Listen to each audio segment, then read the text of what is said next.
গণমানুষের ভিড় জমেছে ত্রাণ বিতরণের। আজ টিএসসিতে অসংখ্য মানুষের ভিড় জমেছে অসহায় বন্যার্থদের সাহায্যের জন্য। গাড়িতে করে আসছে, কেউ হেঁটে নিয়ে আসছে, কেউ মাথায় করে নিয়ে আসছে ত্রাণ। এই এক অদ্ভুত বাংলাদেশ।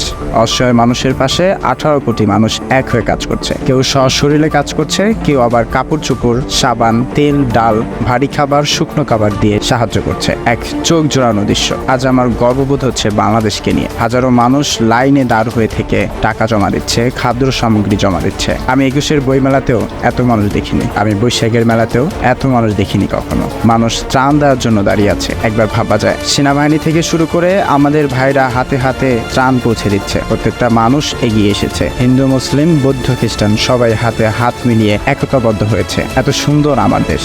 অসাম্প্রদায়িক দেশটাই আমরা দেখতে চেয়েছি, যেখানে জাতি, ধর্ম, বর্ণ সবাই মিলে আমরা এক হব। আমাদের পরিচয় হবে একটাই, আমরা মানুষ। আমরা মনুষ্য, আর মনুষ্যত্বই হবে আমাদের পরম ধর্ম। হ্যাঁ, ঠিক এমন স্বাধীনতাই আমরা চেয়েছিলাম।